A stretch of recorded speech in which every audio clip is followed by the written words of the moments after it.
আমার পিরিয়ড হয়েছে, প্লিজ আজ আমার সাথে ওসব করেন না। আজ আমাদের বাসর রাত, আজ রাতে করতেই হবে। না না প্লিজ, জোর করবেন না। পিরিয়ড অবস্থায় বিয়ের সাজে বসে আছে ১৩ বছরের ছোট্ট বালিকা নাইমা। হঠাৎ করেই তার পিরিয়ড শুরু হয়ে গেল। নাইমা পিরিয়ডের অসহ্য যন্ত্রণায় পেটে হাত দিয়ে কাতরাতে থাকে। নাইমার চোখ থেকে অঝরে পানি পড়ছে। মেয়েটা কাউকে কিছু বলতেও পারছে না। নাইমা এমন অবস্থা দেখে তার মা শিউলি বেগম এগিয়ে আসে। শিউলি বেগম নাইমার মাথায় হাত রেখে বলল, মা, কি হয়েছে তোর? নাইমার সামনে সবাই বসে আছে, তাই নাইমা কোনো উত্তর না দিয়ে তার ঠোঁট দিয়ে নিচের ঠোঁট চাপ দিয়ে ব্যথা সহ্য করার চেষ্টা করে। ব্যাপারটা শিউলি বেগম কিছুটা বুঝতে পারে। সে নাইমাকে নিয়ে অন্য ঘরে চলে যায়।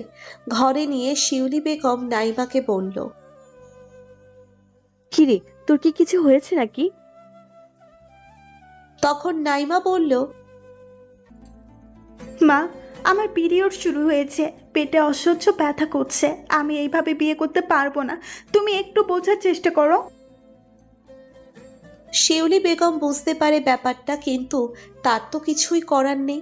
সে চাইলেও বিয়েটা ভেঙে দিতে পারে না। হঠাৎ করে শোনা যায় বর এসেছে।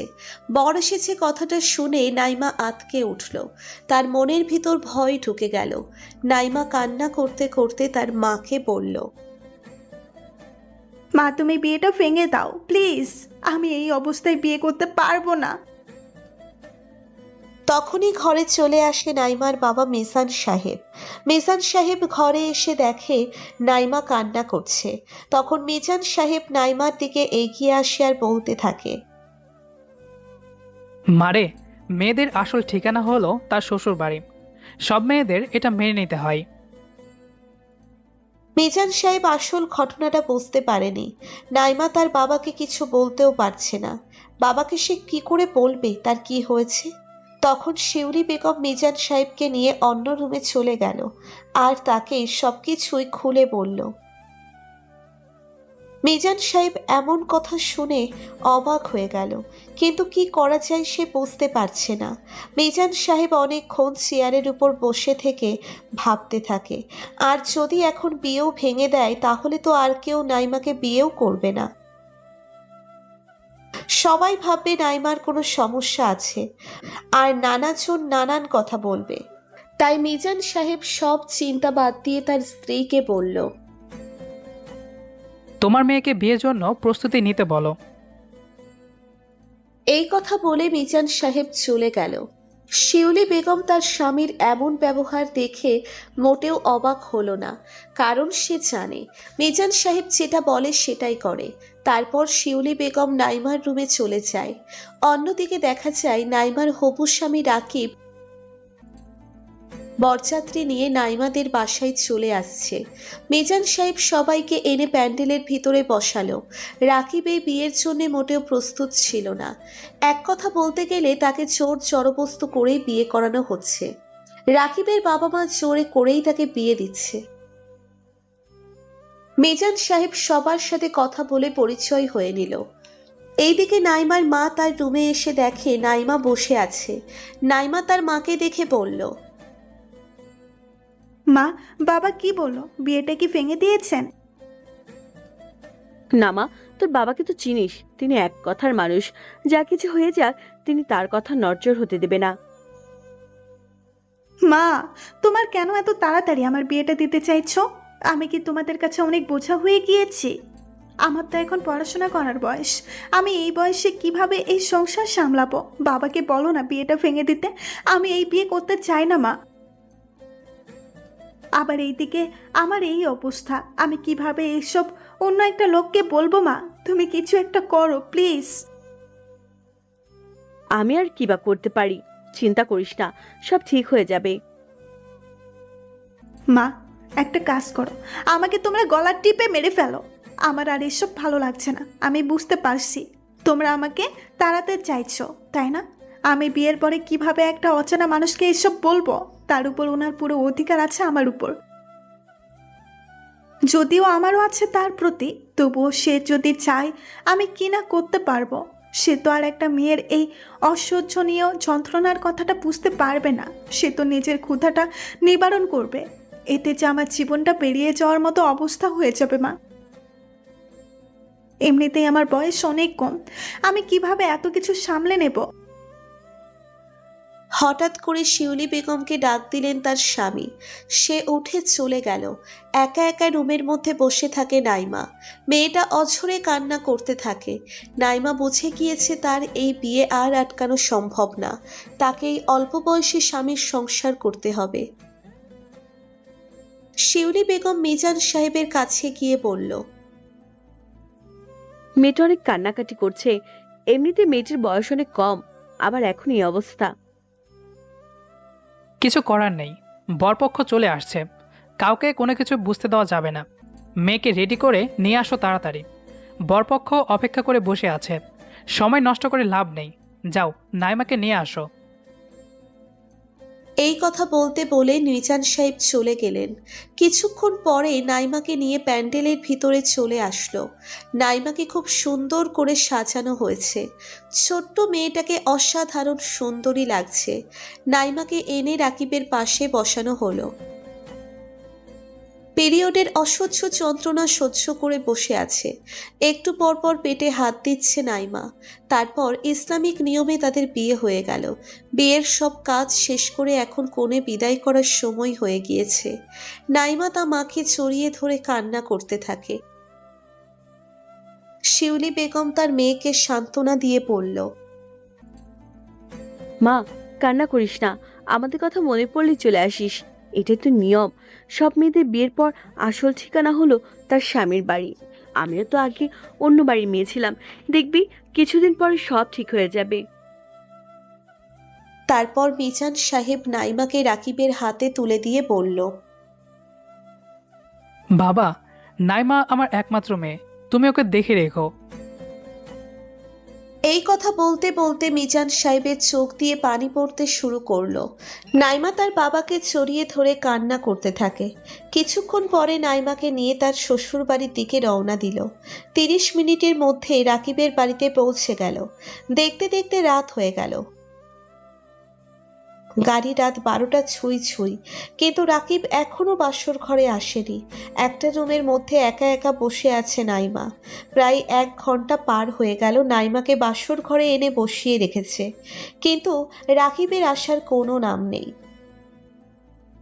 এইদিকে নাইমার মনে ভিতরে অজানা ভয় আর পিরিয়ডের অসহ্য যন্ত্রণা নিয়ে বসে আছে। শরীরটাও ভালো লাগছে না। মনে এতটা আশঙ্কা থাকতো না যদি না শরীরটা ভালো থাকতো। আতঙ্কটা ক্ষণে ক্ষণে বেড়েই চলেছে। অচেনা একজন মানুষ, তার উপর ওনার পুরো অধিকার আছে আমার উপর। সে যদি চাই আমি কি না করতে পারবো। সে তো আর একটা মেয়ের এই অসহ্যনীয় যন্ত্রণার কথাটা বুঝতে পারবে না। সে তো নিজের ক্ষুধাটা নিবারণ করবে। এতে যে আমার জীবনটা বেরিয়ে যাওয়ার মতো অবস্থা হয়ে যাবে। এসব ভাবতেই নাইমার ভয় যেন বেড়েই যাচ্ছে। হঠাৎ করে কারোর আসার শব্দ শুনে বুঝতে আর বাকি রইল না রাকিব আসছে। দরজার শব্দ শুনেই নাইমার বুকের ভিতর কেঁপে উঠল। ভয়ে তার পুরো শরীর কাঁপতে থাকে। অবশেষে সব অপেক্ষার অবসান ঘটিয়ে বাসর ঘরে প্রবেশ করল রাকিব। বধূর সাজে 13 বছরের ছোট্ট বালিকাটি মাথায় বড় একটি ঘোমটা দিয়ে বসে আছে। ভয়ে সে নড়াচড়া করার মতো শক্তিটুকুও হারিয়ে ফেলেছে। কিছুক্ষণ পর বরের বেশে রাকিব রুমে প্রবেশ করল। সে রুমে দরজা লক করতেই দেখল মেয়েটি ঈষৎ কেঁপে উঠল। সব জল্পনা কল্পনার অবসান ঘটিয়ে রাকিব বাসর ঘরে প্রবেশ করল। রাকিবের হাতে একটা ব্যাগ ছিল। রাকিব ব্যাগটা নাইমার দিকে দিয়ে বলল, এটা তোমার জন্য। আর কতক্ষণ এই মোটা শাড়িটা পরে থাকবে? চেঞ্জ করে নাও এবার। এই কথা বলে রাকিব ওয়াশরুমে চলে গেল ফ্রেশ হওয়ার জন্য। রাকিব চলে যাওয়ার পরে নাইমা ব্যাগটা হাতে নিয়ে খুলে দেখে একটা সুতির 1 পিস জামার সাথে একটা প্লাজো, সাথে একটা প্যাকেট করা জিনিস। প্যাকেট খুলে দেখে যে একটা ন্যাপকিনের প্যাকেট। কিছুক্ষণ নিস্তব্ধ হয়ে বসে রইল নাইমা। মাথায় কিছুই আসছে না। লোকটা বুঝলো কি করে? নাইমার মাথায় শুধু এটাই ঘুরপাক খাচ্ছে। কিছুক্ষণের মধ্যে রাকিবও ফ্রেশ হয়ে বাহিরে আসলো, আর খাটের এক কোণে বসে বসে ফোন টিপছে। কেউ কোনো কথা বলছে না। একটু পরে নাইমা লাজুক কণ্ঠে বলল, আপনি জানেন কিভাবে যে আমার এটা লাগবে? রাকিব একটা মুচকি হাসি দিয়ে বলল, আসলে আমি অনেক আগেই বুঝতে পেরেছিলাম, যখন তোমাকে আমার পাশে বসানো হয়েছিল। আমি তখনই তোমার অস্থিরতা দেখেই বুঝতে পেরেছি। ও, বাট অস্থিরতার তো অন্য কারণও থাকতে পারে, তাই না? হুম, বাট বারবার পেটে হাত দেওয়ার কারণ তো আর অন্য কিছুই হতে পারে না। রাকিবের কথা শুনে নাইমা তো পুরোই অবাক হয়ে গেল। নাইমা মনে মনে ভাবতে থাকে, লোকটা তার এত কিছু খেয়াল করলো, অথচ সে বুঝতেও পারেনি। নাইমাকে চুপচাপ থাকতে দেখে রাকিব বলল, ভয় পাওয়ার কিছু নেই, তুমি আমার স্ত্রী। আর সব থেকে বড় কথা হলো, কারো ভালো স্বামী হতে গেলে আগে ভালো বন্ধু হতে হয়। তুমি আমার কাছে তোমার সব কিছু শেয়ার করতে পারো, কোনো সমস্যা হবে না। নাইমা রাকিবের কথা শুনে একটু খুশি হলো। তার ভিতরে ভয় কাজ করছে। রাকিব নাইমাকে বলল, নাম কি তোমার? মেয়েটি কাঁপা কাঁপা কণ্ঠে বলল, জি, আমার নাম নাইমা। রাকিব বুঝতে পারল নাইমা ওকে প্রচণ্ড ভয় পাচ্ছে। তাই সে নাইমার ভয় দূর করার জন্য বলল, মাথায় এত বড় একটা ঘোমটা টেনে রেখেছো কেন? লজ্জায়? নাইমা আগের মতোই কাঁপা কাঁপা কণ্ঠে বলল, জি জি না। তাহলে এমন জড়সড় হয়ে মাথায় বড় একটা ঘোমটা টেনে বসে আছো কেন? নর্মাল ড্রেস পরে নাও। নাইমা তবু আগের মতোই বিছানার এক পার্শ্বে গুটিসুটি মেরে বসে রইল। মেয়েটা খুব ভয় পাচ্ছে, ভয়ে কোনো কথাও বলছে না। নাইমার এমন আচরণে এবার রাকিবের কিছুটা হাসি পেল, কিন্তু সে হাসি চেপে রেখে বলল, ভয় নেই, আমি তোমায় স্পর্শ করব না। তুমি নির্দ্বিধায় ড্রেস চেঞ্জ করে এসে ঘুমাতে পারো। রাকিবের কথায় যেন নাইমা প্রাণ ফিরে পেল। সে গুটি গুটি পায়ে ওয়াশরুমে গেল ড্রেস চেঞ্জ করতে। কিছুক্ষণ পরে নাইমা ড্রেস চেঞ্জ করে এসে খাটের এক কোণে বসে রইল। নাইমার মন থেকে ভয় অনেকখানি কেটে গেল। রাকিব নাইমাকে বলল, এই রাতটা আমাদের জন্য শ্রেষ্ঠ একটা রাত। এই রাতটা স্পেশাল করে রাখতে পারি। আজ আকাশে খুব সুন্দর চাঁদ উঠেছে, সাথে তারাও জ্বলছে। চলো আমরা ছাদে গিয়ে গল্প করি। নাইমা মনে মনে খুব খুশি হয়ে বলল, চলুন, আপনাকেও আমার কিছু বলার আছে। ছাদের এক কোণে দুজনে বসে আছে। রাকিব নাইমাকে বলল, আজ আকাশ ও চাঁদকে যতটা সুন্দর লাগছে, তার চেয়ে বেশি সুন্দর লাগছে তোমাকে। ঠিক যেন আমার স্বপ্ন পরি, যাকে আমি চেয়েছিলাম জীবনে, তাকে আমি পেয়েছি। তোমার রেশমি কালো চুলগুলো যদি খুলে দিতে তাহলে আরও ভালো লাগতো। রাকিবের মুখে এমন কথা শুনে নাইমা খুব লজ্জা পেয়েছে। খুশিতে মনটা ভরে উঠেছে। সে চুলগুলো খুলে দিল, হালকা বাতাসে উড়ছে চুলগুলো। রাকিব সেই সৌন্দর্য অপলোকে উপভোগ করছে। আজ থেকে তোমার আমার নতুন জীবন শুরু। এতদিন তুমি ছিলে একটা বাড়ির মেয়ে, আর আজ থেকে তুমি একটা বাড়ির বউ, একজনের স্ত্রী। আজ থেকে তোমার জীবন কাটানো অন্যরকমভাবে শুরু করতে হবে। তোমার হাতে তুলে দেওয়া হলো একটা সংসারের চাবিকাঠি। আজ থেকে তোমার অনেক দায়িত্ব। নাইমা, তুমি ভয় পেও না। এই সংসার যুদ্ধে তুমি একা নয়, আমি তোমার সহযোদ্ধা। আমরা দুজনে মিলে গড়ে তুলব একটি সুন্দর সুখী পরিবার। নাইমা, এই বাড়ির সবার সাথে তোমাকে মিলেমিশে চলাফেরা করতে হবে। ছোট বড় সবার সাথে, বিশেষ করে আমার মা বাবার সাথে তোমাকে ভালো সম্পর্ক গড়ে তুলতে হবে। এমন সম্পর্ক গড়ে তুলবে যাতে সবাই তোমাকে এই বাড়ির বউ মনে না করে, এই বাড়ির মেয়ে মনে করে। তোমার ভালোবাসার মায়াজাল দিয়ে ধরে রাখবে সবাইকে। দেখবে তোমার জীবন খুব সহজ হয়ে যাবে। আমরা শুধুই ভালো স্বামী স্ত্রী হব না, আমরা খুব ভালো বন্ধু হব। সুখে দুঃখে দুজনে মিলেমিশে রব এক হয়ে। সংসার জীবনে অনেক রাগ অভিমান হতে পারে, তাই বলে আমরা ভুল বুঝে একে অপরকে ছেড়ে দূরে যাব না। বিশ্বাস নিয়ে সামনে এগিয়ে যাব। অল্প রাগ, হালকা অভিমান, মাঝে মাঝে একটু ঝগড়া, অটুট বিশ্বাস আর অফুরন্ত ভালোবাসায় ভরপুর থাকবে আমাদের জীবন। আপনি আমার উপর বিশ্বাস রাখবেন, আমার পাশে থাকবেন, ভালোবাসা দিয়ে সুখ দুঃখে বুকে আগলে রাখবেন। আজ থেকে এই সংসারের দায়িত্ব আমার। নিজের মনের মতো সাজিয়ে আপন করে নিব এই সংসারকে। আমি আপনার ভালোবাসায়, আল্লাহর রহমতে, সবার দোয়াতে এই সংসারকে সব সময় সুখী রাখতে চেষ্টা করব। তোমার কথা শুনে আমার মন ভরে গেল। এবার তোমার কথা বলো। আমাকে খুব ভালোবাসতে হবে, কখনো অবহেলা করতে পারবেন না। আপনার বুকে ঠাঁই দিবেন আমাকে। আমি আপনাকে খুব শাসন করব, জ্বালাবো আপনাকে, অনেকটা অগোছালো থাকতে হবে, আমি গুছিয়ে দেব। আপনার কাছ থেকে আমি বেশি কিছু চাই না। আমার ছোট্ট ছোট্ট আবদারগুলো পূরণ করলে আমি খুশি হব। আপনার ক্লান্ত মুখের ঘাম আমার শাড়ির আঁচল দিয়ে মুছতে দিবেন, তাড়াতাড়ি বাসায় ফিরবেন, আমার চুলের খোপায় বেলি ফুল গেঁথে দিবেন। আর হ্যাঁ, আমাদের রুমের জানালার পাশে বেলি ফুল আর হাসনাহেনা ফুল গাছ লাগাবেন। চাঁদনি রাতের সাথে গিয়ে আমাকে গান, কবিতা, গল্প শোনাবেন। মনে রাখবেন, নীল রং আমার খুব প্রিয়। আর হ্যাঁ, জন্মদিন, বিবাহ বার্ষিকীতে আমাকে শুভেচ্ছা জানাতে ভুলবেন না। মাঝে মাঝে আমাকে নিয়ে বেড়াতে যেতে হবে, নদীর তীরে হাতে হাত রেখে হাঁটতে হবে। বৃষ্টির দিনে কিন্তু আমাকে নিয়ে ভিজতে হবে। আর বেশি কিছু বলতে চাই না, বাকিটা আপনার ভালোবাসা দিয়ে বুঝে নেবেন। আমি আপনার সব কিছুতেই বিরাজ করতে চাই। আমি শুধু আপনার হব, আপনি শুধু আমার হবেন। আমি আমার কল্পনাতে, আমার স্বপ্নে, আমার মনের মাঝে এই রকম মেয়ে সাজিয়ে রেখেছিলাম। তুমি সেই আমার স্বপ্নের রাজকুমারী, আমার সুখের বৃষ্টি, আমার বাহুডোরে বুকের মাঝে। সারা জীবন শুধু তুমি রবে। আপনি আমার স্বপ্ন পুরুষ, যাকে নিয়ে আমি স্বপ্ন সাজিয়েছি। আপনার তরে নিজেকে মেলে দিতে চাই। রাকিব নাইমার কপালে চুম্বন এঁকে দিয়ে বুকে জড়িয়ে নিল। একে অপরকে খুব শক্ত করে ধরে আছে। কিছুক্ষণ পরে দুজনেই ঘুমিয়ে পড়ে। সকালে কারোর চিৎকার চেঁচামেচি শুনে ঘুম ভেঙে গেল নাইমার।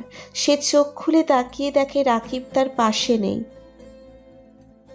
নাইমা তাড়াতাড়ি করে উঠে ফ্রেশ হয়ে বেরিয়ে আসলো নিজের রুম থেকে বের হতেই নাইমার কানে একটা আওয়াজ ভেসে আসলো। কথাটা বলছিল নাইমার শাশুড়ি।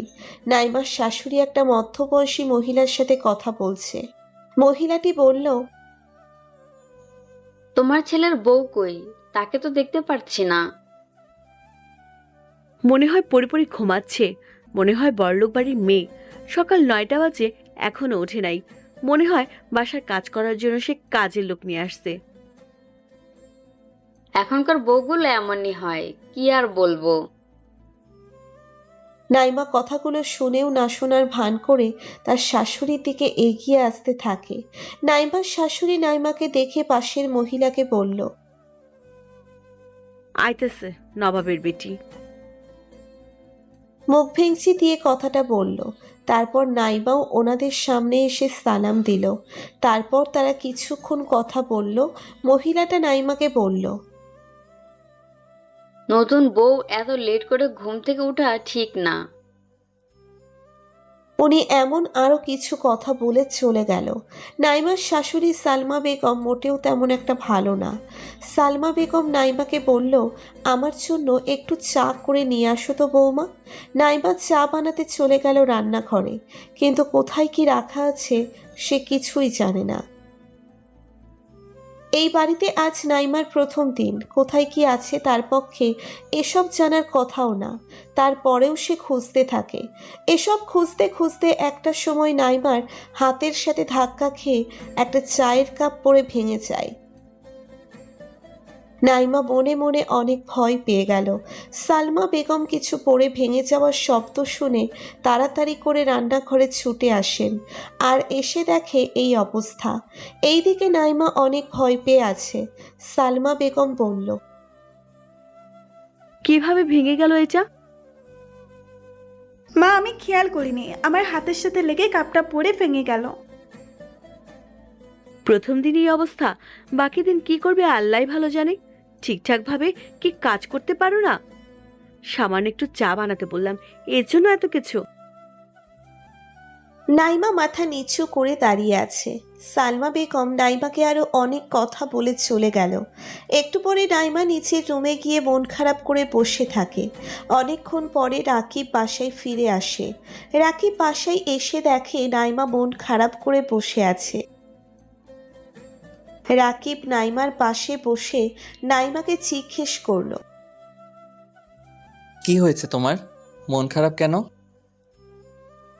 কই মন খারাপ, ঠিক আছে আমি। আপনি ঘুম থেকে কখন উঠলেন?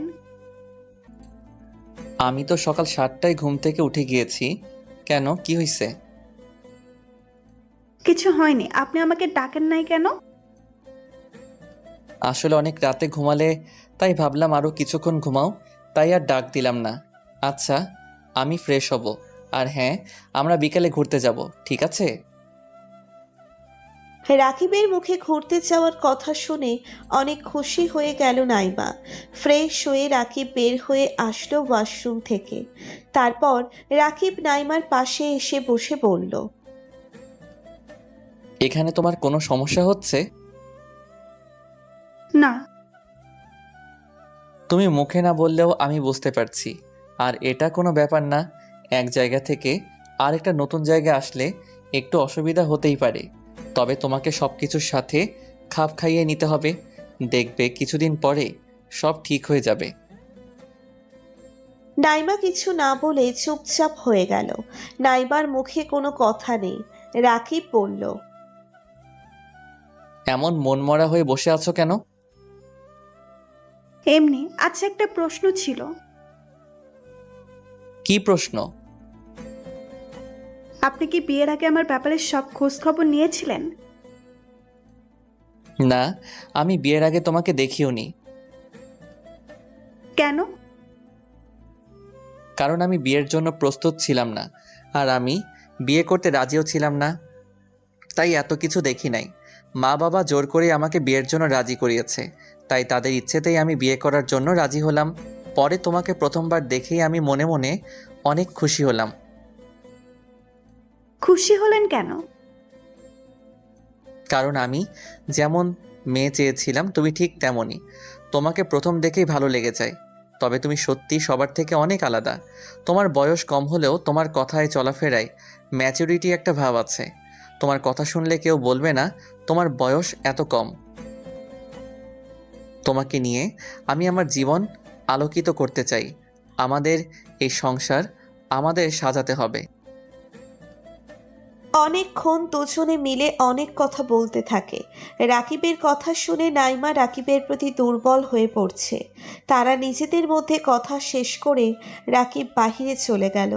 নাইমা নিজের রুমে বসে রইল।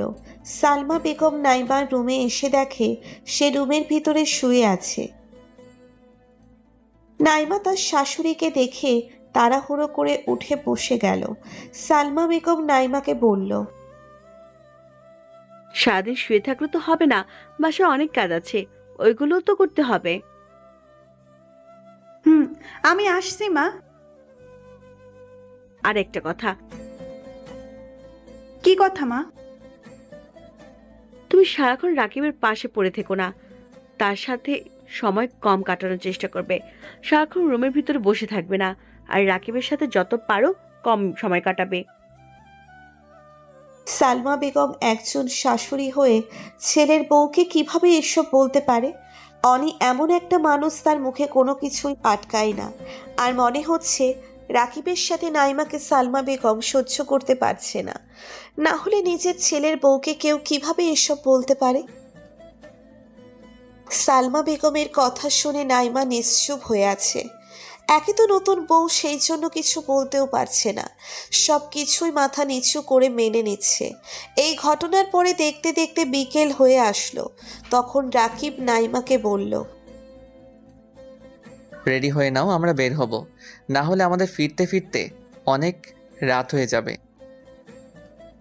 আমি যাব না, আমার ভালো লাগছে না, আপনি যেতে পারেন। কেন, কি হয়েছে তোমার? শরীর খারাপ নাকি নাইমা? না, আমি ঠিক আছি। তাহলে যাবে না বলছো কেন? তখন তো বললে যাবে। আমার মনে হচ্ছে তোমার শরীর খারাপ দেখি আমি। এই কথা বলে রাকিব নাইমার কপাল হাত দিবে, এমন সময় নাইমা রাকিবের হাত এক ঝটকা দিয়ে সরিয়ে দিল। রাকিব অবাক হয়ে তাকিয়ে রইল নাইমার দিকে। নাইমা বলল, আমাকে স্পর্শ করবেন না, আমাকে স্পর্শ করার অধিকার আমি আপনাকে দেইনি এখনো। ভুল করেও আমাকে স্পর্শ করতে আসবেন না। আমাদের কাগজে কলমে বিয়ে হলেও আমি আপনাকে মন থেকে স্বামী হিসেবে এখনো মেনে নেইনি। আশা করি আমার থেকে দূরে থাকার চেষ্টা করবেন। নাইমার কথা শুনে অবাক হয়ে তাকিয়ে আছে রাকিব। তার মুখ থেকে কোনো কথা বের হচ্ছে না, আর সে বুঝতেও পারছে না নাইমা তার সাথে এমন ব্যবহার করছে কেন। হঠাৎ নাইমার এমন ব্যবহার দেখে অবাক হয়ে গেল রাকিব। রাকিব বুঝতে পারছে না হঠাৎ করে কি এমন হলো যে নাইমা এমন ব্যবহার করছে। সকালে তো সব কিছু ঠিকঠাক ছিল, তাহলে হঠাৎ করে এমন করছে কেন? আমি কি কোনো ভুল করেছি, নাকি এমন কিছু বলছি যার জন্য সে রাগ করেছে? কিন্তু এসব কোনো কিছুই তো করেনি রাকিব।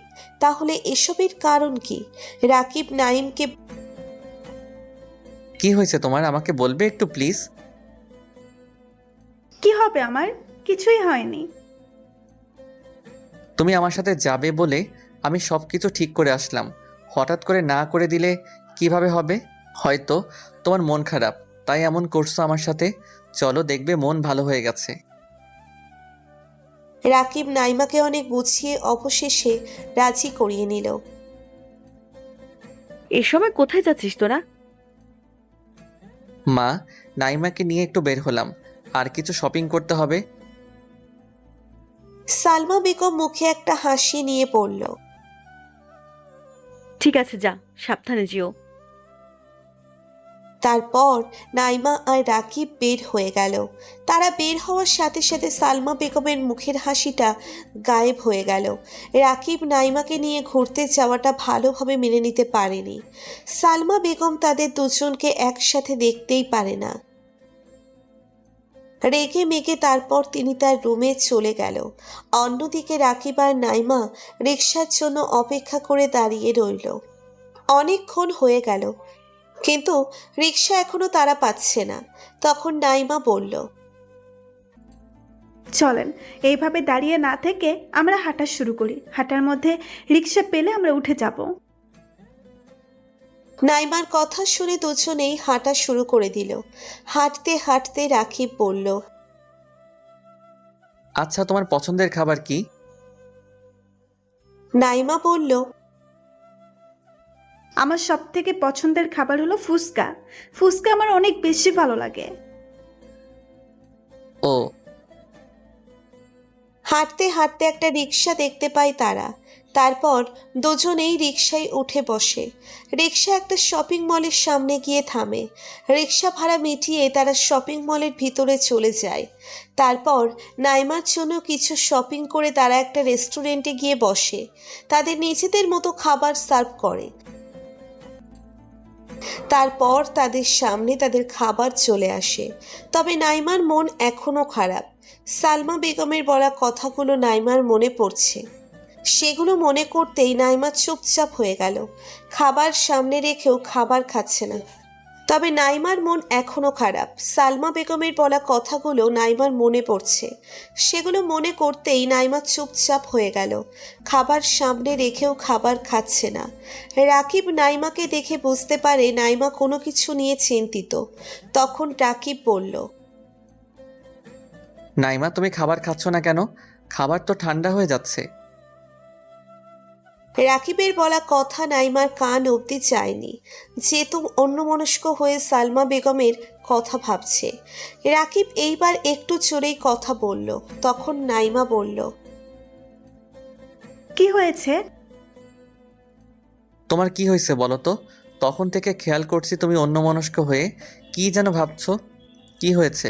কোনো সমস্যা হলে আমাকে জানাতে পারো। না, কিছু হয়নি। তারপর রাকিব আর কোনো প্রশ্ন করল না। তারা দুজনেই খাবার খেয়ে একটা নদীর পাড়ে চলে গেল।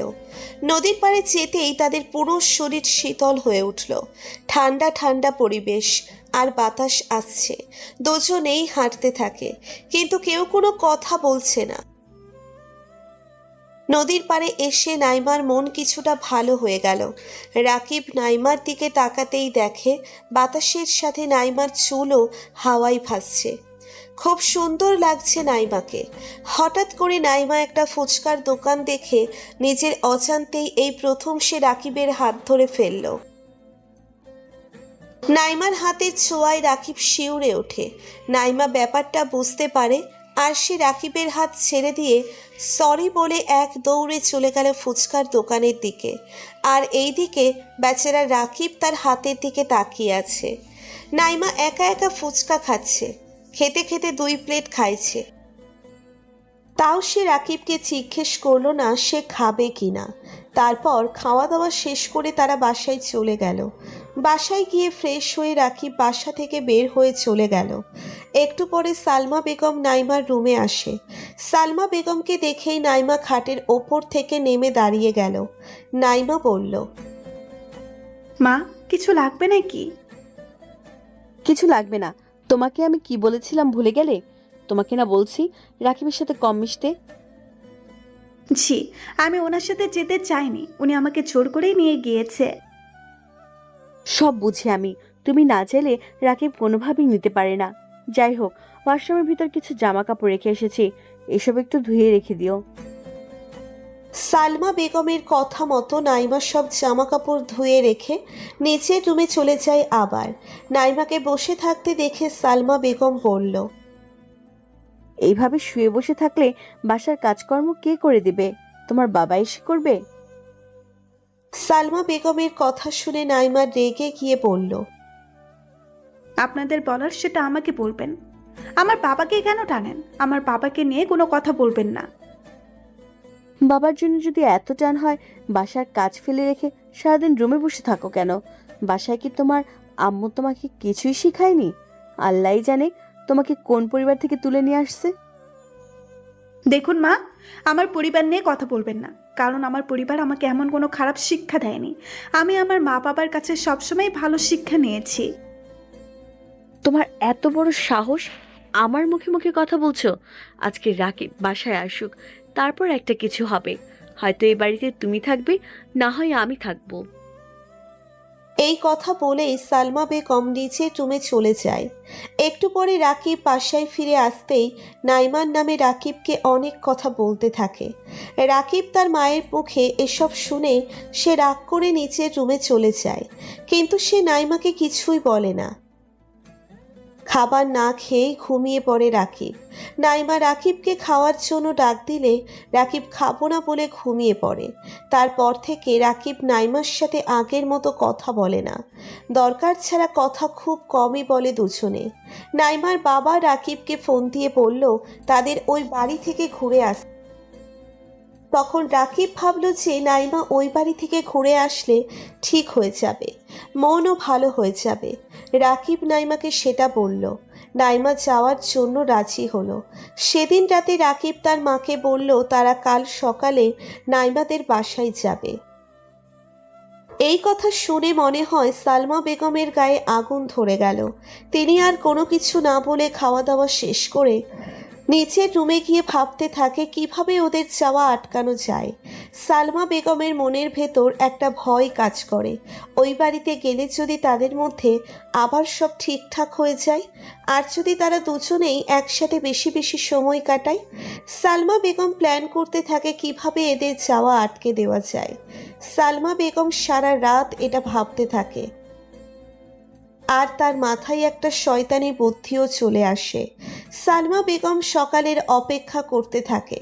সালমা বেগম ভাবতে থাকে কিভাবে নাইমা আর রাকিবকে আটকানো যায়।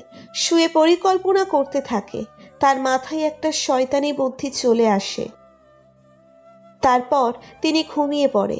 অন্যদিকে নাইমা আর রাকিব চুপচাপ হয়ে আছে, কেউ কারোর সাথে কথা বলছে না। হঠাৎ করে নাইমা রাকিবকে বলল, একটা কথা ছিল। বলো কি কথা? আপনি কি কখনো কারোর সাথে প্রেম করেছিলেন? কাউকে কি কখনো ভালোবেসেছিলেন? একটা মেয়েকে আমি খুব ভালোবাসতাম, কিন্তু জানি না কী কারণে মেয়েটা আমার সাথে সম্পর্ক শেষ করে অন্য কাউকে বিয়ে করে ফেলে। আপনাদের গল্পটা শুনতে চাই, শোনাবেন আমাকে? আজ না, অন্য দিন। এখন অনেক রাত হইছে, ঘুমাও। আমার ঘুম আসছে না, আপনার গল্প শুনবো, শোনান প্লিজ। ওকে, তাহলে শোনো। তারপর রাকিব নাইমাকে তার অতীতের ঘটনা বলতে শুরু করে। আমি অনেক আগে থেকে একটা মেয়েকে পছন্দ করতাম। মেয়েটা দেখতে অনেক সুন্দরী ছিল। আমি সবসময় মেয়েটার দিকে তাকিয়ে থাকতাম, কিন্তু মেয়েটাকে বলার মতো সাহস পেতাম না। আমি মেয়েটার পিছনে ঘুরঘুর করতাম। মেয়েটাকে সবসময় আমি ফলো করতাম। একদিন হুট করে মেয়েটাকে প্রপোজ করে ফেললাম। মেয়েটাও রাজি হয়ে গেল। আমাদের রিলেশন খুব ভালোই চলছিল। মেয়েটাও আমাকে অনেক ভালোবাসতো। খুব ভালোভাবে আমাদের দিন কেটে যাচ্ছিল। আর আমি এইদিকে আমাদের দুজনের পড়াশোনা শেষ। আমি চাকরির জন্য অনেক জায়গায় ইন্টারভিউ দিতে থাকি। এইদিকে আমাদের রিলেশনের 1 বছর কেটে যায়। আমাদের রিলেশনের কথা আমরা দুজন ছাড়া আর কেউ জানতো না।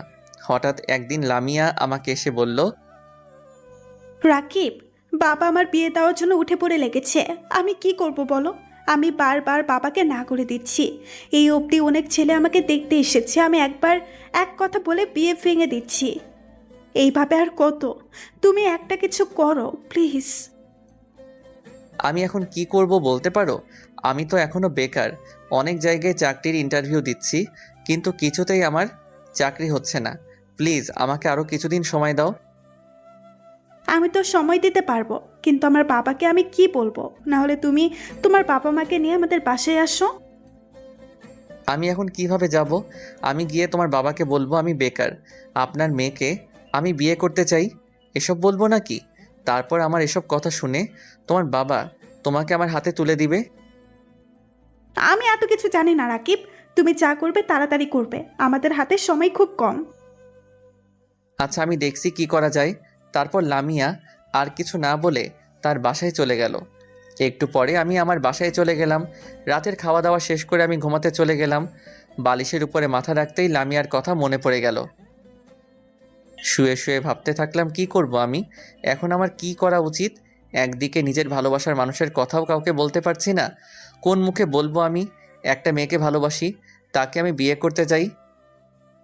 যেখানে আমার খাওয়া দাওয়া সব কিছু আমার পরিবার দেখে, সেখানে আমি আরেকজনের কথা কিভাবে বলি? কিছুই ভালো লাগছে না আমার। এসব ভাবতে ভাবতে দেখি লামিয়া কল দিয়েছে।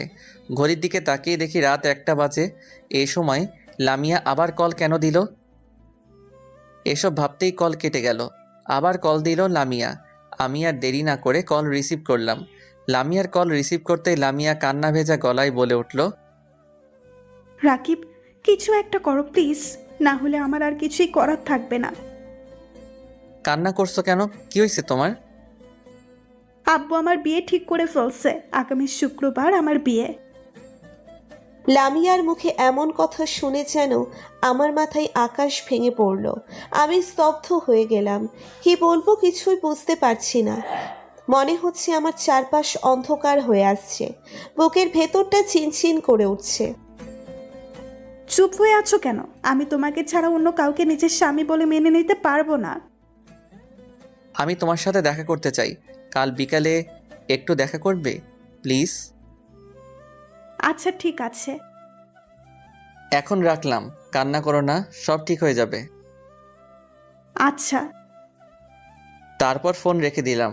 আমার চোখের পানি টলমল করছে। আমি কি করব কিছুই বুঝতে পারছি না। এতদিন চেষ্টা করার পরেও আমি একটা চাকরি জোগাড় করতে পারিনি। আমার ভাগ্যটা এত খারাপ হবে ভাবিনি আমি। ঘুমানোর চেষ্টা করেও ঘুমাতে পারছি না। কিছুতেই চোখে ঘুম আসছে না। লামিয়ার মুখটা বারবার ভেসে উঠছে। রাতটা কিভাবে কেটে গেল বুঝতে পারিনি। পরের দিন লামিয়ার সাথে দেখা করতে চলে গেলাম। দেখি লামিয়া আমার আগে এসে বসে আছে। লামিয়াকে দেখে আমার খুব খারাপ লেগে উঠল। মেয়েটির চোখ পুরো ফুলে আছে। দেখে বোঝা যাচ্ছে মেয়েটা সারা রাত কান্না করে কাটিয়ে দিয়েছে। লামিয়ার কাছে যেতেই লামিয়া আমাকে শক্ত করে জড়িয়ে ধরে কান্না করে দিল। আমি লামিয়াকে জড়িয়ে ধরে বলতে থাকলাম, লামিয়া প্লিজ এভাবে কান্না করো না, সব কিছু ঠিক হয়ে যাবে। বিয়ে তো ঠিক হয়েছে মাত্র, বিয়ে তো আর হয়ে যায়নি। আমাদের হাতে 5 দিন সময় আছে। এই 5 দিনে তুমি কি করবে শুনি? দেখি কি করতে পারি। কিছু একটা তো করতে হবে আমাকে। তুমি এখন বাসায় চলে যাও, আমি তোমাকে রাতে কল দিয়ে বলবো সব কিছুই। ঠিক আছে, কিন্তু যা করবে খুব তাড়াতাড়ি করবে। হুম। তারপর লামিয়া তার বাসায় চলে যায়, আমিও আমার বাসায় চলে গেলাম। বাসায় যেতে যেতে ভাবলাম আম্মুকে সব কিছুই বলবো, কারণ আমার আম্মু আমাকে অনেক ভালোবাসে। আমি জানি আমার আম্মু আমাকে ঠিক বুঝবে। তারপর আমি বাসায় গিয়ে আম্মুর রুমে চলে গেলাম। আম্মুকে গিয়ে বললাম, আম্মু তোমার সাথে আমার কিছু জরুরি কথা আছে। কি কথা বল। আম্মু আমি কাল থেকে আব্বুর সাথে ব্যবসা করব। কি ব্যাপার রাকিব, যাকে এত করে বলেও দোকানে পাঠানো যায় না, আর তার মুখে এমন কথা? আম্মু তোমাকে আমার আরও কিছু কথা বলার আছে। তারপর আমি আম্মুকে লামিয়ার কথা সব বললাম। লামিয়ার বিয়ে ঠিক হয়েছে ওই সবও বললাম। আম্মু আমার কথা শুনে অবাক হয়ে গেল, কারণ আমি কোনো মেয়ের সাথে কথা বলা তো দূরের কথা, কারোর সাথে কখনো মিশতে পারিনি। আমার সব শুধুই ছেলে ফ্রেন্ড ছিল, কখনো আমার কোনো মেয়ে বন্ধু ছিল না। কারণ আমার আম্মু আমাকে সবসময় বয়েজ স্কুলে পড়াশোনা করিয়েছে। যাই হোক, গল্পে ফিরে আসি। আম্মু বলল, মেয়েটাকে আমাদের বাসায় নিয়ে আসিস। আম্মুর কথা শুনে আমি অনেক খুশি হয়ে গেলাম। আমি জানতাম আম্মু আমাকে বুঝতে পারবে। রাতে লামিয়াকে কথাটা বললাম। লামিয়াও অনেক খুশি হয়ে গেল। বুঝতে পারিনি এটাই আমার জীবনের শেষ খুশি। লামিয়াকে ফোন দিয়ে বললাম, আম্মু আমাদের সম্পর্কটা মেনে নিবে। আম্মু বলছে তোমাকে আমাদের বাসায় আসতে। পরের দিন বিকালে লামিয়া আমার বাসার সামনে চলে আসে। এসে আমাকে কল দিল। আমি দরজা খুলে লামিয়াকে ভিতরে নিয়ে আসি। রাকিব, আমার খুব ভয় করছে তোমার আম্মুর সামনে যেতে। আরে ভয় কিসের? আমার আম্মু অনেক ভালো মনের মানুষ, আর আমাকে অনেক ভালোবাসে। তোমাকে দেখলে আম্মু অনেক খুশি হয়ে যাবে। তারপর আমি লামিয়াকে নিয়ে আম্মুর কাছে চলে গেলাম। আম্মু লামিয়াকে দেখে খুশি হলো। লামিয়া আম্মুর কাছে গিয়ে আম্মুকে সালাম করলো। লামিয়ার ব্যাপারে আম্মু অনেক কিছু জিজ্ঞেস করলো। অনেকক্ষণ কথা বলার পরে আমি আম্মুকে বললাম, আম্মু তোমরা কথা বলো, আমি গিয়ে নাস্তা বানিয়ে নিয়ে আসি। এই কথা বলে আমি নাস্তা রেডি করতে চলে গেলাম।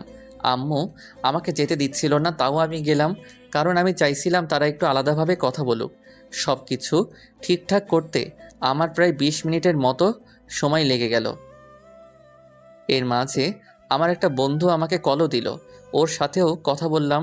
তারপর আমাদের 3 জনের জন্য নাস্তা নিয়ে এসে দেখি লামিয়া নেই। আমি আম্মুকে জিজ্ঞেস করলাম, আম্মু লামিয়া কোথায় গেল? লামিয়া তো ওর বাসায় চলে গেছে। কি?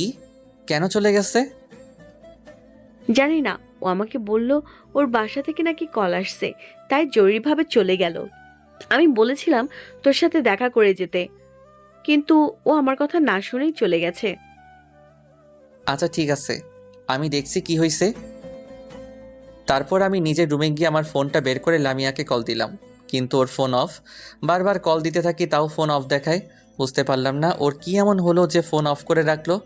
নিজের মনকে অনেকভাবে সান্ত্বনা দিতে থাকি, হয়তো ফোনের চার্জ শেষ তাই অফ হয়ে গিয়েছে।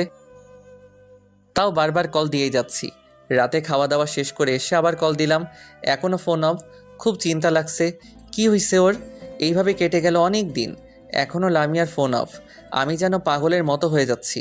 এইভাবে 15 দিন পার হয়ে যায়। একদিন আমি রাস্তা দিয়ে হেঁটে যাচ্ছিলাম, তখন হঠাৎ করে লামিয়াকে দেখি একটা ছেলের সাথে। আমি তাড়াতাড়ি করে লামিয়ার কাছে চলে গেলাম, আর লামিয়াকে শক্ত করে জড়িয়ে ধরে বললাম, লামিয়া তুমি এতদিন কোথায় ছিলে? তোমার ফোন অফ, তোমার সাথে কোনোভাবে যোগাযোগ করতে পারছিলাম না। লামিয়া নিজেকে আমার থেকে সরিয়ে নিয়ে বলল, দেখুন, আমি এখন বিবাহিত, আমাকে স্পর্শ করার অধিকার আপনার নেই। আমি এখন একজনের স্ত্রী। লামিয়ার কথা শুনে আমি চমকে উঠলাম। আমি লামিয়াকে বললাম, এসব তুমি কি বলছো লামিয়া? আমি বিশ্বাস করি না, তুমি আমার সাথে এমনটা করতে পারো না। আমি তোমাকে অনেক ভালোবাসি। আমি লামিয়ার দুই গালে হাত দিয়ে বললাম, লামিয়া বলো এসব মিথ্যা প্লিজ। লামিয়া আমার হাত সরিয়ে দিয়ে বলল, কোনো কিছুই মিথ্যা না, আমি সত্যিই বিবাহিতা, আর আমাকে পারলে ক্ষমা করে দিন। ভালো থেকো রাকিব, আমার সাথে আর কোনো যোগাযোগ করার চেষ্টা করবে না। আমি আসি। এই কথা বলে লামিয়া চলে গেল। তারপর থেকে লামিয়ার সাথে আমার আর কোনো যোগাযোগ হলো না। আমি আজও জানতে পারিনি কেন লামিয়া আমার সাথে এমন করলো। রাকিব নাইমার কাছে কথাগুলো বলতে বলতে তার চোখ দিয়ে পানি বের হতে শুরু করলো। রাকিবের এমন অবস্থা দেখে নাইমার রাকিবের জন্য মায়া লেগে গেল। নাইমা নিশ্চুপ হয়ে রাকিবের সব কথা শুনল। নাইমা রাকিবকে কি বলে সান্ত্বনা দিবে সে বুঝতে পারছে না। নাইমা কিছুটা বুঝতে পারে যে হয়তো তার শাশুড়ি এটার সাথে জড়িত আছে, কারণ নাইমা এই কদিনে ঠিকই বুঝতে পেরেছে মহিলাটি কেমন। তারপর তারা দুজনেই ঘুমিয়ে পড়ে। সকালে ঘুম থেকে উঠে তারা ফ্রেশ হয়ে নাইমার বাবার বাড়িতে যাওয়ার জন্য রেডি হয়ে নেয়। তারপর দুজনেই সালমা বেগমের রুমে চলে যায়। রুমে গিয়ে দেখে সালমা বেগম খাটের উপরে শুয়ে আছে। সালমা বেগমকে খাটের উপরে শুয়ে থাকতে দেখে রাকিব তাড়াতাড়ি তার মায়ের কাছে গিয়ে জিজ্ঞেস করলো, আম্মু, কি হয়েছে তোমার? এই সময় শুয়ে আছো? সালমা বেগম কাতর কণ্ঠে বলল, বাবা, আমার শরীরটা ভালো না। পা স্লিপ করে ওয়াশরুমের ভিতরে পড়ে মাজায় খুব ব্যথা পেয়েছি, হাঁটতেও পারছি না। কিভাবে এমন হলো তোমার? দাঁড়াও, আমি ডাক্তারকে কল দিচ্ছি। না বাবা, আমি ওষুধ খেয়ে নিয়েছি, তুই চিন্তা করিস না। তুই যা, বোমাকে নিয়ে ঘুরে আয়। না, তোমাকে এই অবস্থায় একা রেখে আমি যেতে পারবো না। এখন তোমার পাশে আমাদের থাকার প্রয়োজন আছে।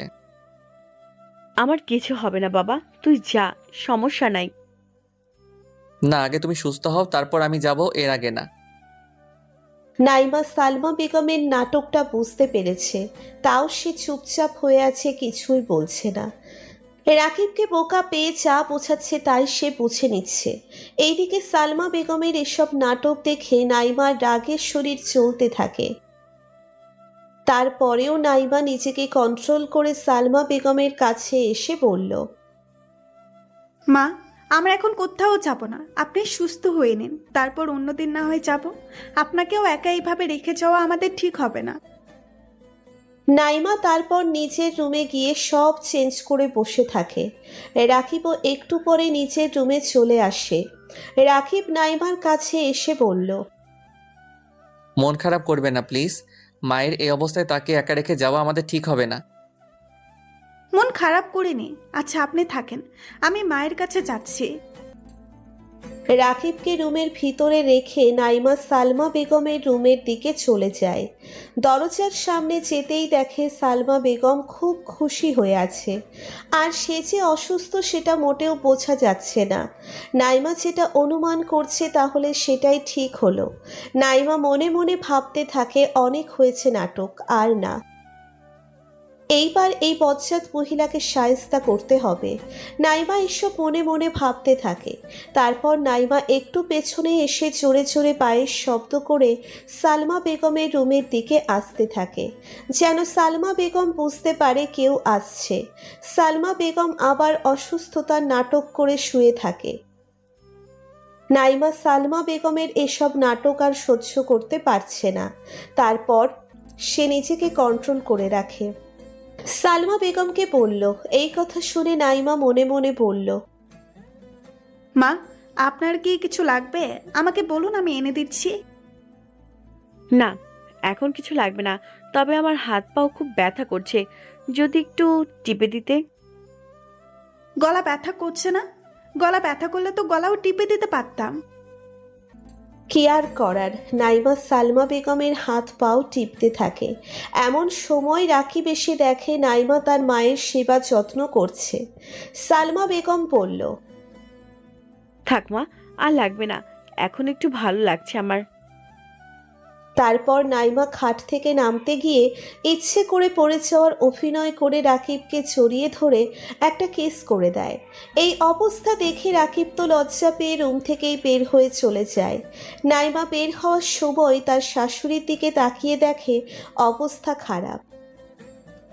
রাগে ফুসফুস করে ফুলতে থাকে। নাইমা একটা মুচকি হাসি দিয়ে রুম থেকে বের হয়ে চলে আসে। নাইমা সালমা বেগমের রুম থেকে বের হয়ে যাবার পরে সালমা বেগম রেগে আগুন হয়ে যায়। সালমা বেগম এবার নতুন করে পরিকল্পনা করতে থাকে কিভাবে রাকিবের কাছে নাইমাকে খারাপ সাজানো যায়। এইদিকে নাইমা আর রাকিব রুমে বসে আছে, কেউ কোনো কথা বলছে না। তখন নাইমা তার শাশুড়িকে দেখিয়ে কিস করলেও এখন সে অনেক লজ্জা পেয়ে আছে। কিছুক্ষণ পরে দুপুরের খাবার খেতে চায় সবাই। রাকিব গিয়ে তার মাকে নিয়ে আসে খাবার টেবিলে। নাইমা সালমা বেগমকে দেখিয়ে দেখিয়ে বলল, শোনেন, আপনি বিকেলে বাজারে গিয়ে আমার জন্য কিছু ফুল নিয়ে আসবেন আর ভালো কিছু খাবার। নাইমার কথা শুনে রাকিব অবাক হয়ে গেল। হঠাৎ করে নাইমা এই প্রথম তার কাছে কিছু আবদার করলো। রাকিব আরও বেশি অবাক হয়ে গেল নাইমার কথা শুনে। নাইমা রাকিবকে বলল, আপনাকে আমি আজ নিজের হাতে খাইয়ে দেব, ঠিক আছে? রাকিব অনেক লজ্জা পেয়ে গেল। আর এইদিকে তো সালমা বেগম কোনো কথাও বলতে পারছে না। তার পুরো শরীরে তো রাগে আগুন ধরে যাচ্ছে। সালমা বেগমের এমন অবস্থা দেখে নাইমা মনে মনে হাসতে থাকে। তারপর কোনো রকমভাবে খাওয়া দাওয়া শেষ করে সবাই নিজেদের রুমে চলে গেল। একটু পরে রাকিব বাহিরে চলে গেল নাইমার বলা জিনিসগুলো কিনতে। সালমা বেগম এই সময়ের অপেক্ষা করেছিল কখন রাকিব বাহিরে যাবে। রাকিব বের হওয়ার কিছুক্ষণ পরে সালমা বেগম নাইমাকে ডেকে তার রুমে নিয়ে গেল। জি মা, বলুন, কিছু লাগবে নাকি আপনার? তোমাকে আমি কি বলেছিলাম মনে নেই? কি বলছিলেন মা? তোমাকে না বলছি রাকিবের থেকে দূরে থাকতে, রাকিবের সাথে কম মিশতে। তুমি তো আমার কোনো কথাই রাখছো না। আপনার সব কথা আমাকে মেনে নিতে হবে কেন? আর উনি আমার স্বামী, ওনার সাথে আমার যা খুশি তাই করব। আপনি কেন আমাকে এসব বলেন? যদি ছেলেকে নিজের আঁচলের মধ্যে রাখতে চান তো তাকে বিয়ে কেন করালেন? তোমার সাহস তো কম না, তুমি আমার মুখে মুখে তর্ক করছো। আজকে রাকিব বাসে আসুক, তারপর দেখো তোমার কি অবস্থা হয়। আপনাকে আমি সম্মান করি, তার মানে এই নয় যে আপনি আমাদের সব কিছুতেই কথা বলবেন। আপনি কেন আমাদের সম্পর্ক নিয়ে কথা বলবেন? আপনার জন্য আপনার ছেলে অনেক কষ্ট পেয়েছে। আপনার ছেলে আপনাকে ভালোবাসে আর বিশ্বাস করে বলে আপনি তার বিশ্বাস নিয়ে খেলা করছেন। আপনি কেমন মানুষ যে নিজের সন্তানকে হাসি খুশি দেখতে পারেন না? আপনি তো মা না, মা নামের কলঙ্ক। এই যে আপনাদের মতো কিছু মায়েদের জন্য একটা পরিবার নষ্ট হয়ে যায়। আপনার মতো মা থাকা যে না থাকাই ভালো। নাইমা এসব বলছে এমন সময় রাকিব এসে পড়ে। রাকিব নাইমার মুখে এসব কথা শুনে সে নিজের রাগ কন্ট্রোল করতে না পেরে নাইমার গালে ঠাস করে একটা থাপ্পড় বসিয়ে দেয়। এই সময়ের অপেক্ষা করেছিল সালমা বেগম, আর ঠিক সময় রাকিবও এসে পড়ছে। সালমা বেগম রাকিবকে দেখে কান্না করার অভিনয় করতে থাকে আর গিয়ে রাকিবকে জড়িয়ে ধরে আর বলতে থাকে, আমি আর এই বাড়িতে থাকবো না। এখানে আমার কোনো মান সম্মান নেই। আমাকে সব সময় অপমান করে তোর বউ। তুই বাড়িতে না থাকলেই আমার সাথে খারাপ আচরণ করে, তুই আজ দেখলি। এই কথা বলে আবার হু হু করে কান্না করতে থাকে। তখন রাকিব তার মাকে বলল, তুমি কোথাও যাবে না, এটা তোমার বাড়ি। আর ওর এত বড় সাহস কি করে হয় যে তোমার সাথে খারাপ আচরণ করে? এই কথা বলে রাকিব নাইমার দিকে এগিয়ে গিয়ে বলল, নাইমা, আমি তোমাকে মনে করছি তুমি খুব ভালো মেয়ে, কিন্তু আমার ধারণাটা তুমি আজ ভুল প্রমাণ করলে। আমার মায়ের সাথে এইভাবে কথা বলা তোমার উচিত হয়নি। উনি আমার জন্মদাত্রী মা। আমি আমার মায়ের অপমান কিছুতেই মেনে নিতে পারবো না। আমি আমার এই মায়ের জন্য পৃথিবীর আলো দেখতে পেয়েছি, আর তুমি আমার সেই মায়ের সাথে এমন খারাপ ব্যবহার করেছো। মায়ের কাছে তুমি এক্ষুনি ক্ষমা চাও। নাইমা কোনো কথা না বলে চুপ করে দাঁড়িয়ে আছে, কারণ বুঝতে পেরে গেছে সে এখন কিছু বললেও সেটা রাকিব বিশ্বাস করবে না। কারণ রাকিবের মায়ের প্রতি তার অন্ধবিশ্বাস অনেক বেশি। তাই নাইমা বাধ্য হবে সালমা বেগমের কাছে গিয়ে ক্ষমা চেয়ে নেয়। সালমা বেগম নাইমার দিকে তাকিয়ে একটা মুচকি হাসি দেয়। নাইমা কিছু না বলে মন খারাপ করে নিচের রুমে চলে যায়। রাকিব তার মাকে বলতে থাকে, আম্মু তুমি মনে কষ্ট নিও না, ও তো তোমার মেয়ের মতোই। আর ও এখনো অনেক ছোট, তাই কার সাথে কিভাবে কথা বলতে হবে বুঝতে পারিনি। তুমি ওকে ক্ষমা করে দিও। বাবা, আমি বোমাকে নিজের মেয়ের মতোই দেখি। আর তুই তো জানিস আমি তোকে কতটা ভালোবাসি। কিন্তু বাবা, বৌমা তোর সামনে আমার সাথে ভালো আচরণ করলেও তুই যখন বাসায় থাকিস না, আমার সাথে বাজে ব্যবহার করে। আমি তোকে কিছু বলি না, কারণ আমি চাই না তোদের মধ্যে আমার জন্য কোনো ঝামেলা হোক। আমি আর কয়দিন বা বেঁচে থাকবো। আমি তো চাই তোদের নিয়ে সুখে শান্তিতে কয়েকটা দিন বেঁচে থাকতে। আম্মু তুমি এসব কি বলছো? আজকের পর থেকে আর কখনো নাইমা তোমার সাথে খারাপ আচরণ করবে না। তুমি এখন রেস্ট করো একটু, আমি আসছি। এই কথা বলে রাকিব রুম থেকে বের হয়ে যায়। রাকিব রুম থেকে বের হওয়ার পরে সালমা বেগম তার চোখের পানি মুছে একটা মুচকি হাসি দিয়ে মনে মনে বলল, মেয়েটা এখনো আমাকে চিনতে পারেনি আমি কেমন মানুষ। এইদিকে রাকিব রাগ করে বাহিরে চলে গেল। দেখতে দেখতে অনেক রাত হয়ে গেল, কিন্তু রাকিব বাসায় ফিরছে না। রাকিবকে নিয়ে চিন্তা করতে থাকে নাইমা। নাইমা বারবার রাকিবকে কল দিতে থাকে, ফোন বেজেই চলেছে, কিন্তু কেউ রিসিভ করছে না। নাইমা অনেক ভয় পেয়ে গেল, রাকিবের আবার কিছু হয়ে যায়নি তো। নাইমার মনে আজে বাজে চিন্তা এসে ভর করতে থাকে। নাইমা এবার সালমা বেগমের রুমে চলে যায়। নাইমা সালমা বেগমকে বলল, মা, উনি তো এখনো বাসায় ফিরে আসেননি। ফোন দিচ্ছি, ফোনও রিসিভ করছে না। সালমা বেগম নাইমার কথা শুনে চিন্তায় পড়ে গেল। ছেলেটার আবার কোনো বিপদ হয়নি তো? সালমা বেগম খারাপ হলেও সে তার ছেলেকে অনেক ভালোবাসে। সালমা বেগম এবার নিজের ফোন দিয়ে ফোন দিতে থাকে, তাও কেউ ফোন রিসিভ করছে না। সালমা বেগম নাইমাকে বলল, তোমার জন্য আমার ছেলের আজ এই অবস্থা। জানি না আমার ছেলেটা কোথায় আছে এখন, কেমন আছে। আমার ছেলের যদি কিছু হয়ে যায় তাহলে আমি তোমাকে কখনো ক্ষমা করব না। সালমা বেগম এসব বলছে আর রাকিবকে কল দিচ্ছে, কিন্তু কেউ ফোন রিসিভ করছে না। নাইমা আর সালমা বেগম খুব চিন্তায় পড়ে গেল। এত রাতে রাকিব কোথায় চলে গেল? রাকিবকে নিয়ে সবাই চিন্তায় পড়ে গেল। রাকিবের কোনো খোঁজ নেই। ঘড়িতে রাত 2টো বাজে হঠাৎ একটা গাড়ির শব্দ শুনে নাইমা আর সালমা বেগম দরজার কাছে চলে গেল। তখনই দরজার কলিং বেল চাপ পড়ল। দরজা খুলে দেখে রাকিব দরকার আছে দাঁড়িয়ে আছে।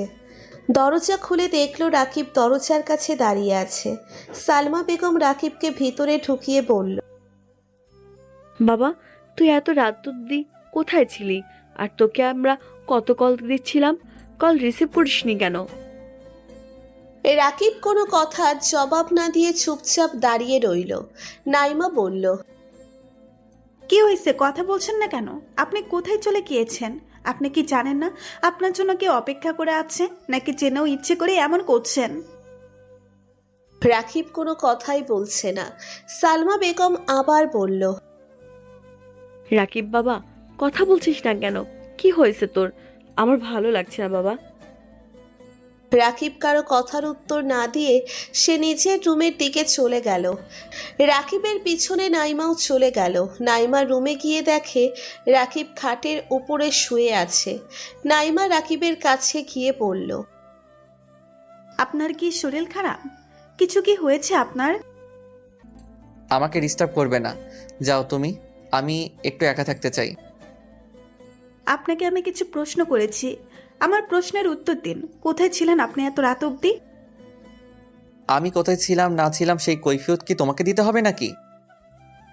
আপনি এত রাত অবধি বাইরে ছিলেন কেন? এটা আমার বাড়ি, আমার যখন ইচ্ছে আমি আসবো, যখন ইচ্ছে যাব।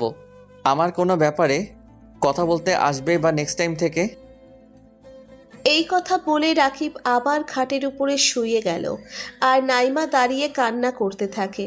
রাকিবের এমন ব্যবহারে নাইমা খুব কষ্ট পেয়েছে। নাইমার চোখ দিয়ে টপ টপ করে পানি পড়তে থাকে। নাইমা কিছুতেই ঘুমাতে পারছে না। রাকিবের বলা কথাগুলো নাইমার কানে বারবার বেজেই যাচ্ছে। দেখতে দেখতে সকাল হয়ে আসলো। নাইমা কাউকে কিছু না বলে নিজের জামা কাপড় গুছিয়ে নিয়ে বাসা থেকে বের হয়ে গেল আর সে সোজা তার বাপের বাড়িতে চলে যায়।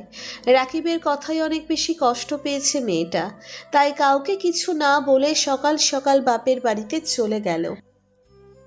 নাইমা তার বাড়িতে গিয়ে দরজার কলিং বেলে চাপ দেওয়ায় অনেকক্ষণ পরে তার মা এসে দরজা খুলে নাইমাকে দেখে অবাক হয়ে যায়। কি রে মা, এত সকাল সকাল তুই এখানে? আর তুই একা কেন? তোর স্বামীকেও তো দেখতে পাচ্ছি না। আমি একা এসেছি, আমার সাথে কেউ আসে নাই। আর আমি কাউকে না জানিয়েই চলে আসছি ওখানে। কেন, কি হয়েছে হঠাৎ করে যে তুই কাউকে না জানিয়ে চলে আসলি? আমি আসাতে মনে হয় তোমার সমস্যা হচ্ছে, তাহলে আমি চলে যাচ্ছি। আরে দাঁড়া, আমি কি সেটা বলছি নাকি? কি রে, তুই এত সকাল সকাল এখানে? আর জামাই কই? আমি একাই আসছি, আর আমি যেখানে আসছি ওইটা কেউ জানে না। কি হয়েছে? ওখানে কি কোনো সমস্যা হয়েছে? না। তাহলে কাউকে না বলে চলে আসলি? তোকে নিয়ে চিন্তা করবে না তারা? অন্যদিকে রাকিবের ঘুম ভেঙে যায়। সে ঘুম ঘুম চোখে তাকিয়ে দেখে নাইমা তার পাশে নেই। তারপর রাকিব নাইমাকে খুঁজে বের করে যায়। খুঁজতে বের হয়ে যায়। রান্নাঘরেও খুঁজে দেখে। তারপর রাকিবের চোখ পড়ে দরজার দিকে। দরজা খুলে দেখে রাকিব একটু ভয় পেয়ে গেল। মেয়েটা এত সকাল সকাল কই চলে গেল? তারপর রাকিব নাইমাকে ফোন দিতে থাকে, কিন্তু নাইমা রাকিবের ফোন রিসিভ করছে না। রাকিব বুঝতে পারছে নাইমা কাল রাতের ব্যবহারে অনেক কষ্ট পেয়েছে। রাকিব এবার নাইমার আম্মুর নাম্বারে কল দিয়ে জানতে পারে নাইমা তাদের বাসায় চলে গেছে। রাকিবও কিছুক্ষণ পরে বের হয়ে যায় নাইমাকে নিয়ে আসতে। কিছুক্ষণের মধ্যে রাকিব ওখানে পৌঁছে যায়। রাকিব নাইমার বাসায় গিয়ে প্রবেশ করে। রাকিব দেখে নাইমার মা বাবা এগিয়ে আসলো। রাকিবকে দেখে নাইমার মা বাবা এগিয়ে আসলো। তারপর তারা তিনজনে বসে কথা বলতে থাকে। নাইমার বাবা বলল, বাবা, কি হয়েছে তোমাদের মধ্যে যে নাইমা এইভাবে কাউকে না বলে চলে এসছে? আসলে কাল একটু ঝামেলা হয়েছে, সেই জন্য নাইমা রাগ করছে। নাইমার মা নাইমাকে ডাক দিয়ে নিয়ে আসলো। নাইমা রাকিবের পাশে এসে বসে আর সালমা বেগমের সব কথা সবাইকে বলতে শুরু করে। সবাই তো নাইমার কথা শুনে অবাক। সব থেকে বেশি অবাক হচ্ছে রাকিব। তার মা এসব করতে পারে সে বিশ্বাস করছে না। রাকিব বলল, নাইমা, তোমার হয়তো ভুল হচ্ছে কোথাও। আমার মা এমন করতে পারে না। আমার মা আমাকে অনেক ভালোবাসে। আমি এসব বিশ্বাস করি না। জানি আপনি এটা বিশ্বাস করবেন না। আপনাকে বিশ্বাস করানোর জন্য এই বাড়িতে কিছুদিন থাকতে হবে।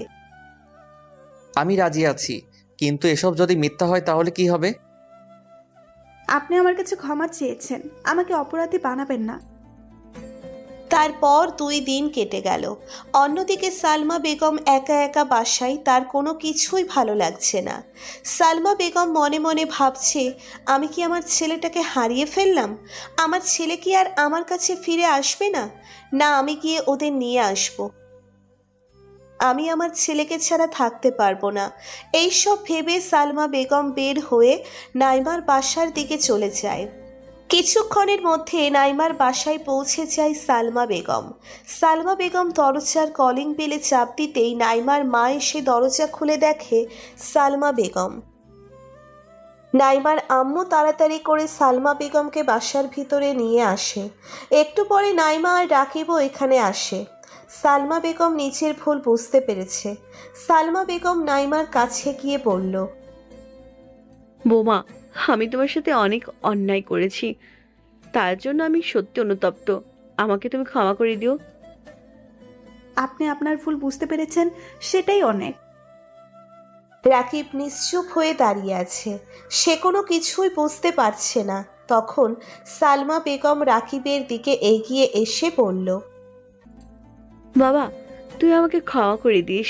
আমি তোকে হারিয়ে ফেলার ভয়ে কোনো মেয়ের সাথে মিশতে দেইনি, এবং তোর ভালোবাসার মানুষ লামিয়াকেও আমি তাড়িয়ে দিয়েছিলাম।